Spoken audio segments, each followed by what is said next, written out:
Alrighty, so we're going to be doing some SEO. And from the title of this video, you can probably assume doing something with schema markup. And I'm going to show you exactly how to do that. So let's jump right into it. You're going to look up schema markup tool for Google. I use Structured Data Markup Helper. And if you're wondering what schema is, I'm going to open our good boy Paint because I'm not going to be lacking when it comes to giving you guys the best education possible. You got your site, right? Yoursite.com. You feel me? And you're trying to rank for your keyword. So what you want to do, especially if you're a local business, super important. Super important. I don't care what you are. I don't care if you're a dentist. I don't care if you're an HVAC. You need to know this because this is super helpful. It's also like just super easy to do. So Google, right? You got your little Google bot. It's trying to crawl your site, and it's like, what is your site about? Like, it gets it, you know. I think, you know, you got your name, your logo, your nav bar, you know, your footer. It thinks that it's this, and it could be this. So let's say your site, your company name is John's Heating and Cooling, right? Let's say that's your name, that's your company.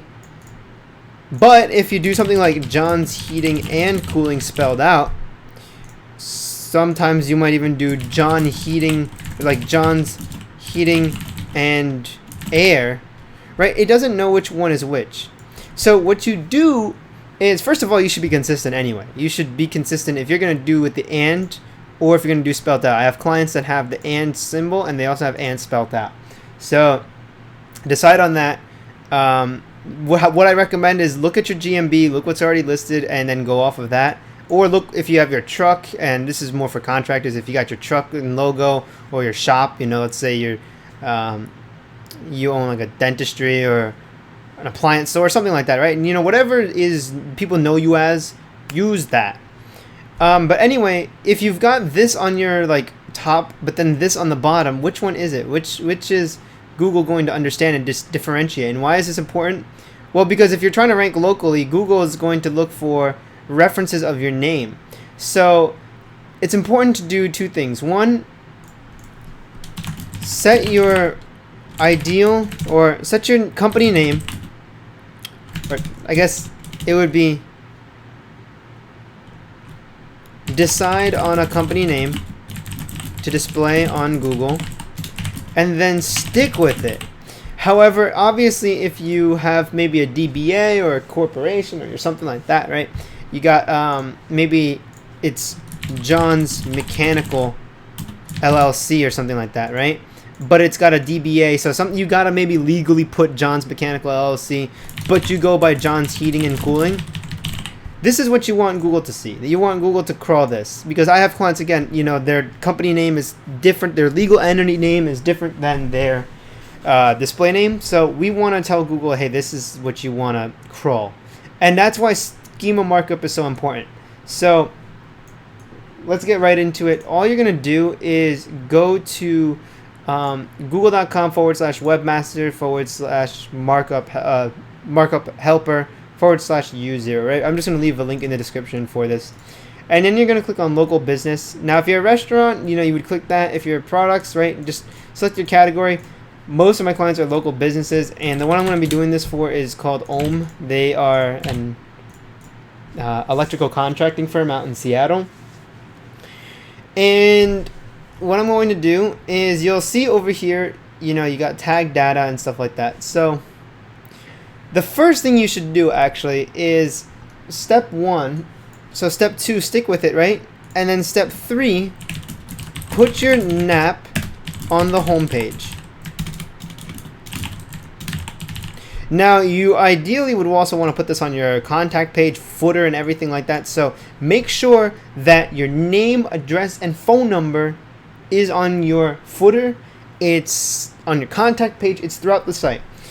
And the reason why that's important is because, again, that's what Google Maps looks at. So Ohm Electrical Contracting, you know, this is their address, this is their phone number, and it's a lot easier to grab. You don't need to put this on your homepage the reason why I'm doing it is because then when you load up this tool over here and you highlight this, let's say Ohm Electrical Contracting, we put this as the name, right? Now it corresponds with business name. So if we didn't have this here, if we only had it on the contact page, you wouldn't be able to get there that easily. So that's why. Next, I'm going to put the address, set this as address, and you're going to do postal address. Then after that, you're going to do this, and this is the telephone. Okay? And then the last thing is, this is going to be the image. So this is the logo. And there's a couple of other things that you can do. You can add the days of the week, opening time, and stuff like that. I don't have that here, unfortunately, at the moment, but we'll put this much. This is all we need because, again, this is just a name, address, and phone number. The more you fill out, the better you'll do. I might add that for my client over here, but anyway, next you're going to go onto your site, whether you're using WordPress, Joomla, you're self-hosting or self-coding everything. You're going to insert this into your header tag. So I have a plugin over here called Insert Headers and Footers, and this is where we keep our Google Analytics, and we're going to paste this in here, save that, and now this is going to tell Google, all right, the name that you got to be looking out for is Ohm Electrical Contracting.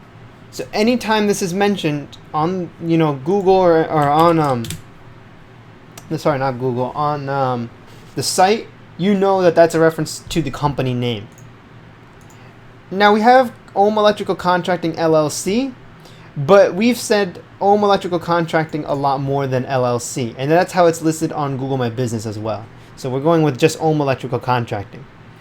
Next, the image, this is going to be the logo, so now it knows every time there's an instance of this image, that's the logo of the company. That's not the most important thing. What's really important is the name over here. The address, it should be exactly like this. And how do you find this? You look up the company name, right? You look at that name. You look at that company name. And then after that, you paste it into here.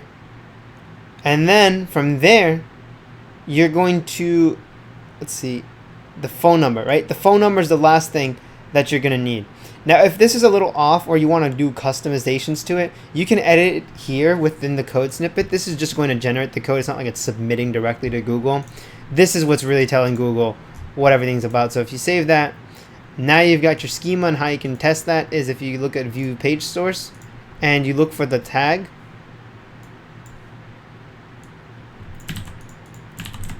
You'll see now it's over here, and Google will crawl this. You can re-index the page if you want. I'm not going to do that.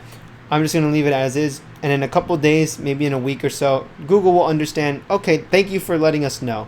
Because at the end of the day, you're really just trying to make life a lot easier for Google. Because if it has to spend all this time sorting out guessing which one is your company name, what's your address really like, then it's going to take a lot longer, and you're not going to be able to rank as high, and it can hinder a little bit of results, or some of your results, I should say. It will make things a little bit prolonged, and it can even prevent you from even ranking at all in some cases. So that's why you want to focus on your schema markup. Again, it's not difficult at all. You go to the tool over here, you highlight wherever your name, remember the name has got to be consistent with Google Maps, your address, the address that shows up on Google Maps, and the phone number that's associated with Google Maps. That's it. You can put your logo, you can add other things, your opening time, closing time, rating value, all that stuff. But we're not going to add that right now because that's pretty much all we need. So I hope you guys enjoy this video. And if you guys like it, be sure to leave a like, comment, rate, and subscribe. And if you guys have any questions, I'm more than happy to answer them. Take care.